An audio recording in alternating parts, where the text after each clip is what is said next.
guys, welcome back. It is the Danny.pod. This is my music edition. We are coming to the end of my 75 hard challenge. I thank you guys from the bottom of my heart from all the support. It has been the wildest journey. I just want to say all this just now before we kick into the music side of things. Thank you so much for your thoughts and recommendations as to my cheap meals and drinks. There was so many options. The top ones were champagne and jumping goat. You guys know me too well. I don't even know if I've mentioned jumping goat. I think that's maybe just all my friends that are like, you know. But no, champagne was definitely up there. So I have a trip to the liquor store on Thursday that I'm super excited to go and see what they've had in store whilst I've been away.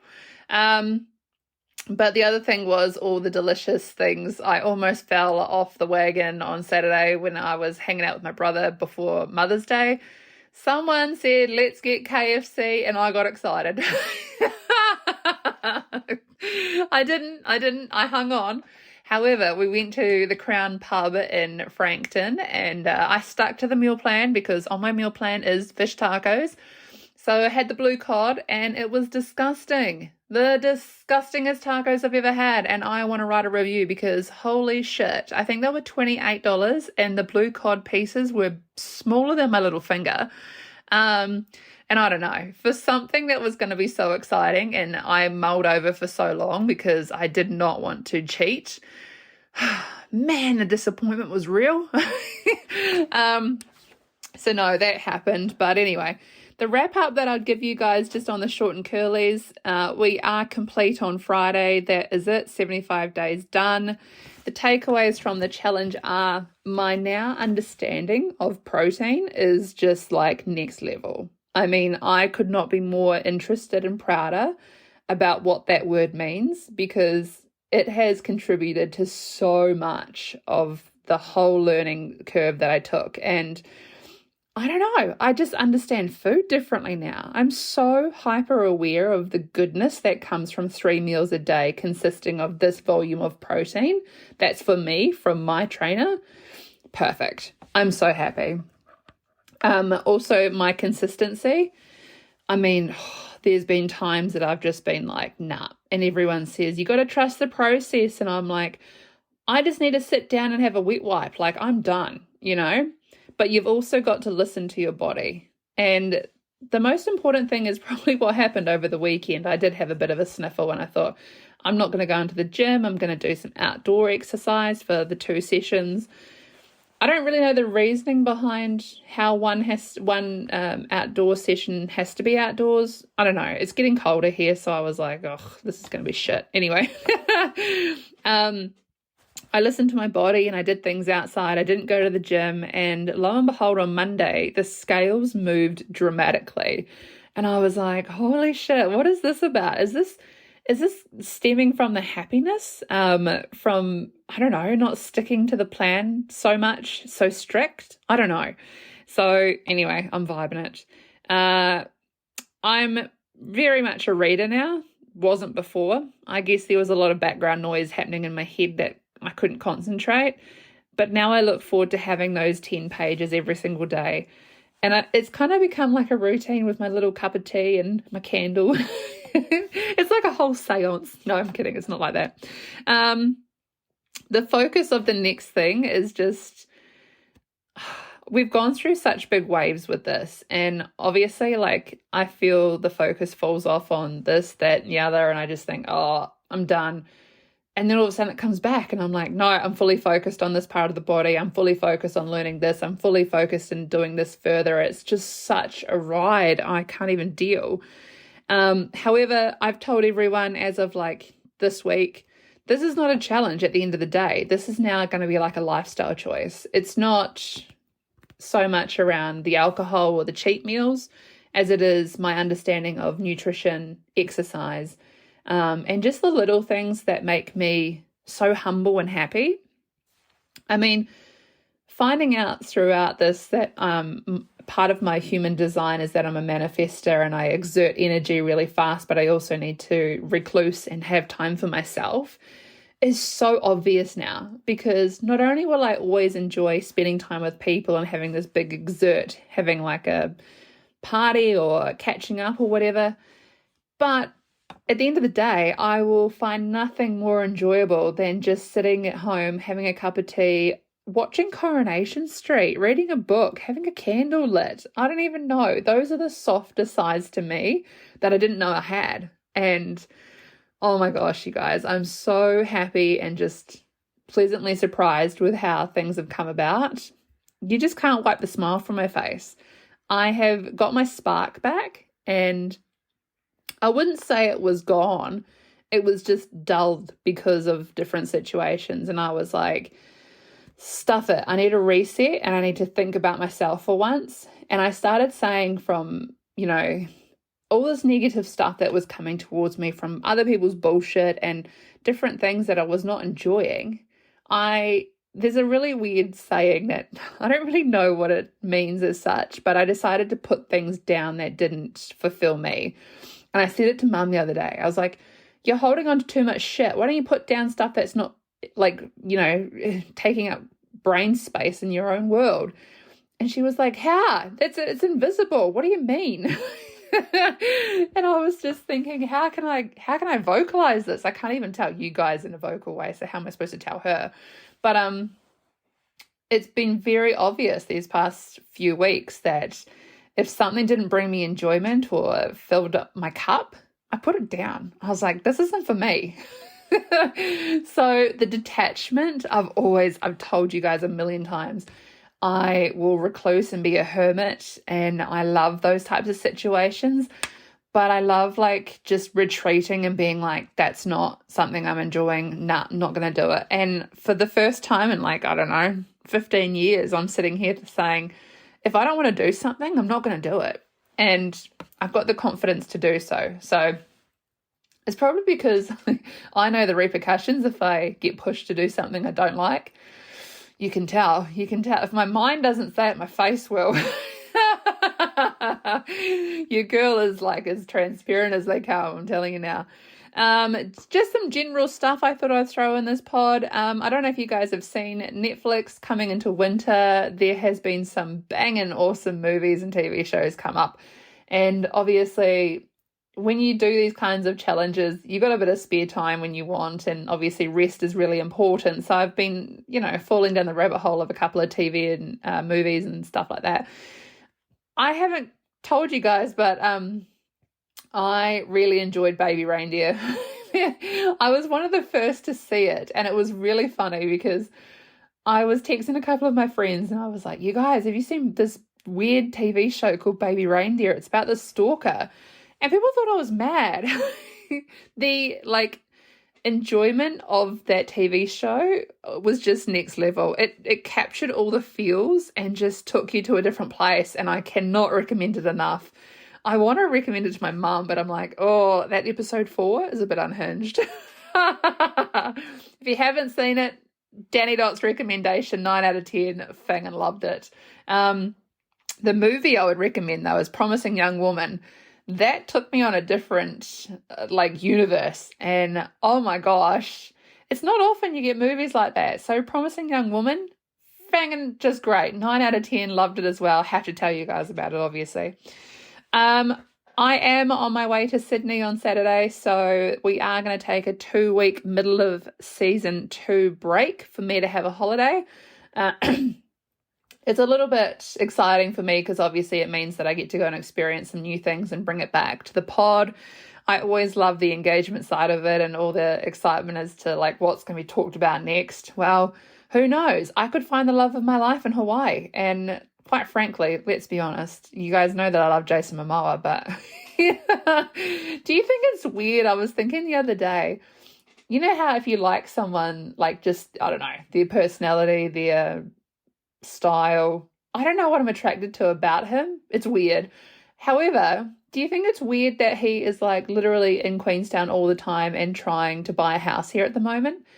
I was only saying the other day, he could buy anywhere in the world, yet I am so fascinated and crazy about how cool he is, and he's buying in Queenstown.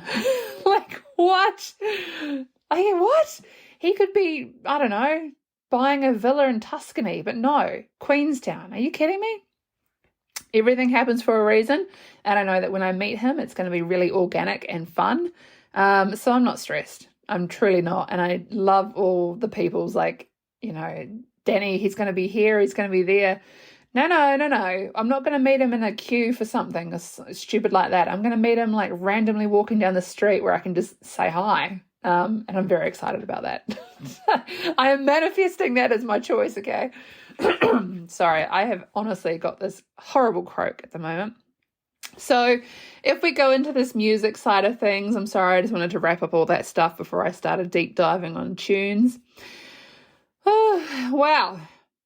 Who first started music? No one actually knows who invented music. There's no historical evidence to exist to tell us exactly who sang the first song, whistled the first tune, or made a first rhythmic sound that resembled what we know today as music.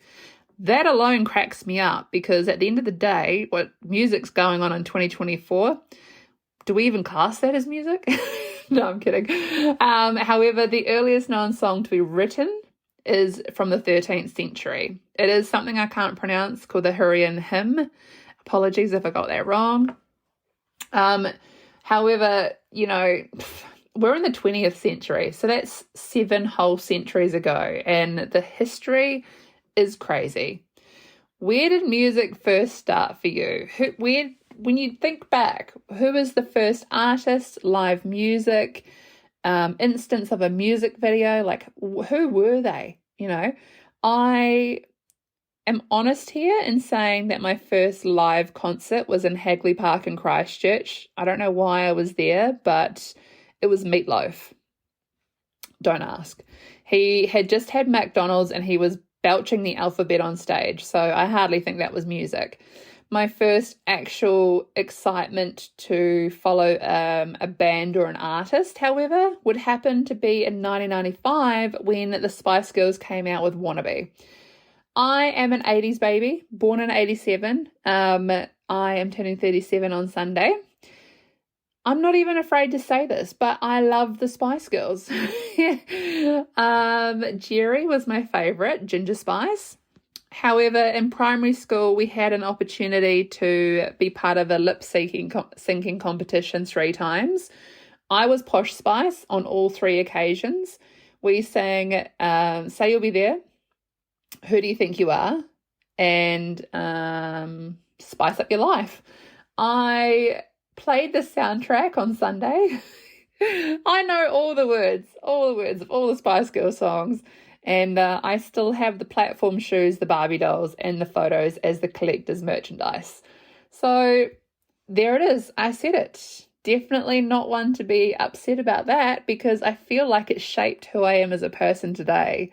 I have so much fire and exciting character about myself. It's empowering to think it came from Spice Girls. I don't know. Where did it start for you? When you sort of think about music, how do you listen to music? I found out the other day, because when you work from home, I barely play tunes loud.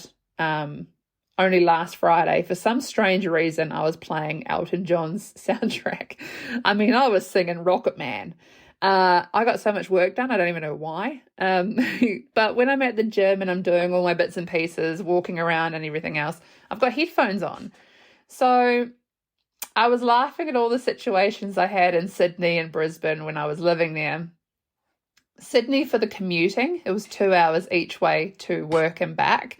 So I definitely had the old Spotify and Apple Music playlists on repeat. But when I was in Brisbane, I had a car, so when you get stuck in traffic, music's all you got. I was only listening to my playlist from the car. I think it's just called Driving, from back in those Brisbane days. Those tunes are still my favorite, which cracks me up, because I don't know, I've never been someone that's been a new release girly. It takes a wee while for me to warm to a song. But what I found out the other day is that if you play music loud, outside of headphones, say on a speaker or on the TV or whatever, it's actually really good for your household plants. And I was like, oh, well, I've got a couple of baby monstera plants, and Honestly, after I record this podcast, I'm probably going to go and crank some 80s rock in the living room and just sort of like have the plants just, I don't know, grow from it. Is that something you'd say? I don't know. But I'm definitely a playlist girl over being spontaneous. Look, I like to know what's coming next because I feel like it's massive motivation lately. It would bug me if I was running on the treadmill and something came on that was really like low and melodramatic. It's just been something that's, it has to be upbeat. It has to make me feel like I'm like powerful and strong. But some other people, I don't know, there is actually a word for people that prefer being like knowing what's coming next. And I don't know what that word is, but anyway. I do have a holiday playlist on Spotify, I'm not going to lie, where I have taken trips in the past, and whilst I've been somewhere, I've captured a song on Shazam, which is that app where you can record the music and it tells you the artist and the song. You can then transfer that into your Spotify playlists. I was in my holiday list the other day, and there's some songs in there that just take me back. I mean, I've been to Europe, I've been to Bali, I've been to America, even little wee trips to like Samoa and Darwin. I mean, there's always some form of memory through music. For me, just recently in November, when I went on the Melbourne Cup cruise, the Tears for Fears song, Rule the World, was the cruise song. I don't know why. I was sitting on a sun lounger and there was this really fun young guy who I, to this day, do not know how he could afford the copious amounts of Long Island iced tea he was consuming. But he kept, I don't know, drinking these Long Islands and throwing himself in the swimming pool and splashing everyone. And now every time I hear that song, it takes me back and I laugh. So I definitely recommend, if you've got some holidays coming up, start a playlist in your music app and just add to it. Honestly, as you go through life, you'll come back to those songs and you just laugh and think, oh yeah. There's a song that I have that I think it's called As the Rush Comes On. Every time I hear it, there's no words in it, but it takes me back to lying on the beach at Gili Island, just north of like Kuta and Bali, where I probably got sick because that was a really unhygienic island. But we were lying on the beach and we had our own like waiter type person. And every time I hear it, I just think of mojitos in the sun with my girlfriends just lying on this random beach just before I got sick. And I'm like, oh, it's not the best story, but my God, it takes me back and I enjoy that. There's nothing better also than the feels when your song comes on at a party or a concert and you're just like, yes, I love this one. I know all the words.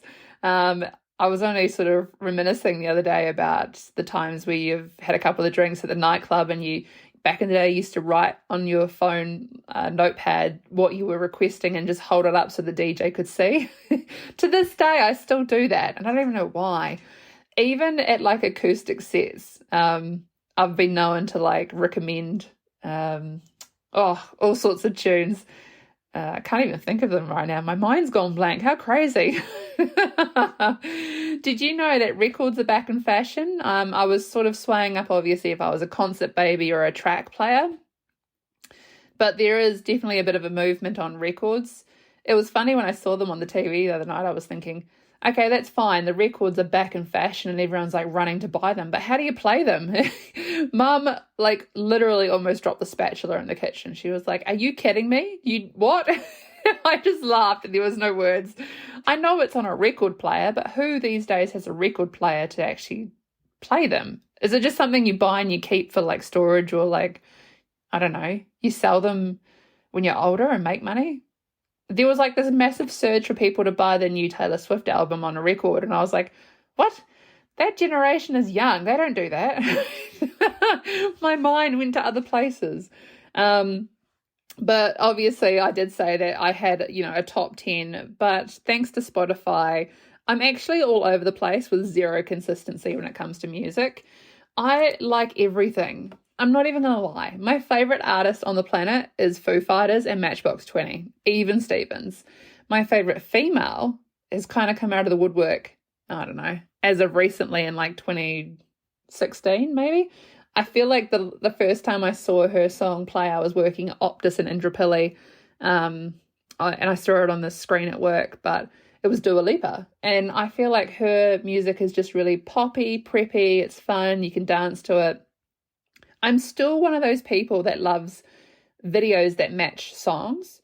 And there's nothing better than like some of these music videos these days. I'm like, that didn't even connect. What even was that? Like that Beyonce song, It Ain't Turks. Why is she wearing what she's wearing and why is it blurred out? It's so weird. I can't even deal.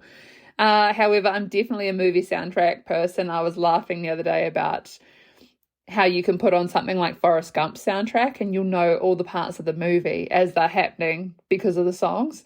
It's the same with Coyote Ugly. That takes me back. I mean, I've always wanted to dance on a bar and like chaps. I just suddenly had a flash of like Christina Aguilera's Stripped in my head and I'm like, no, too far. That would be fun though.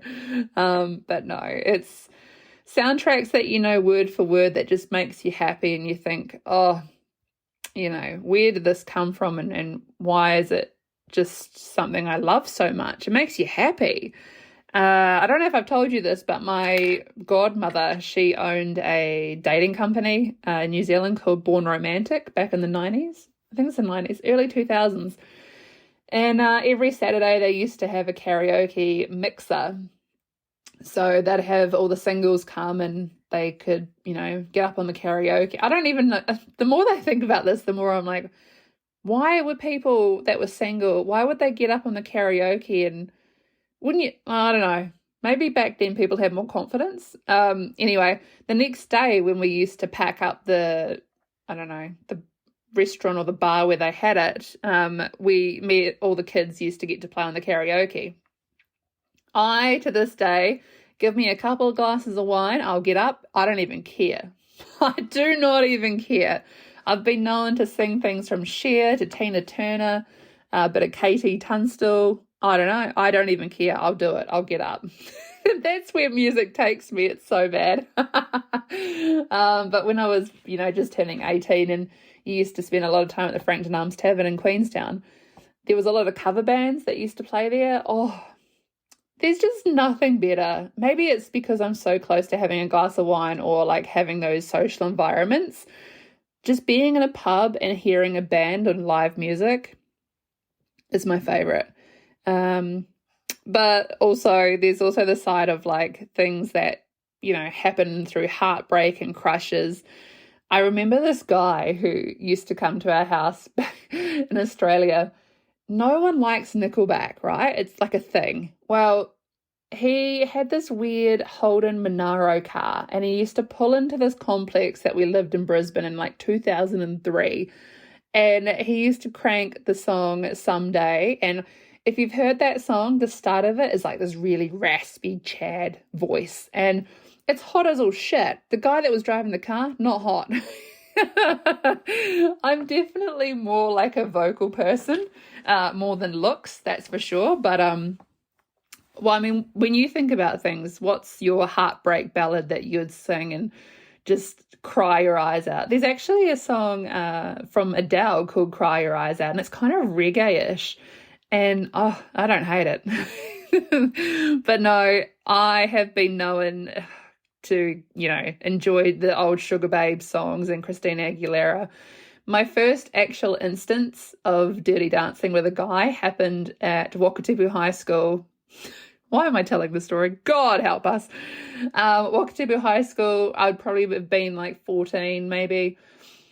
Back in those days, my mum was dating a guy who his son was like the hottest guy in school. I, however, lived with him and the girls hated it. So I didn't really have many friends in my grade because there was a lot of jealousy. Not for me because I got to live with the hot guy. But at this disco back, oh God, guys, I couldn't even tell you, 2002, 2003, we were just...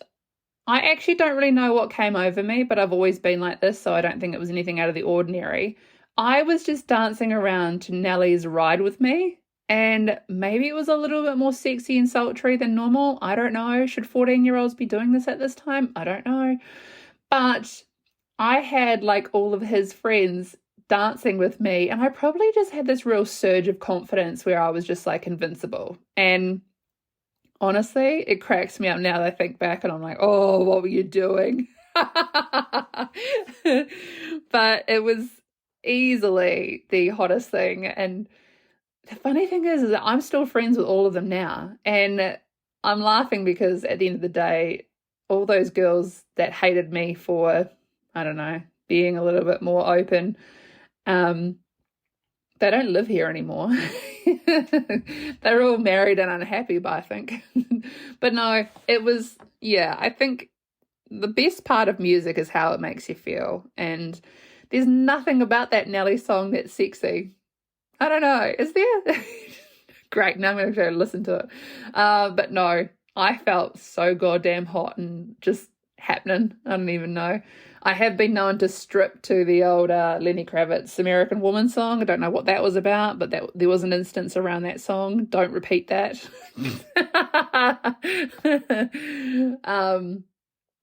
I've had some experiences. I'm not going to lie. Of course, I've, thrown out the old lasso.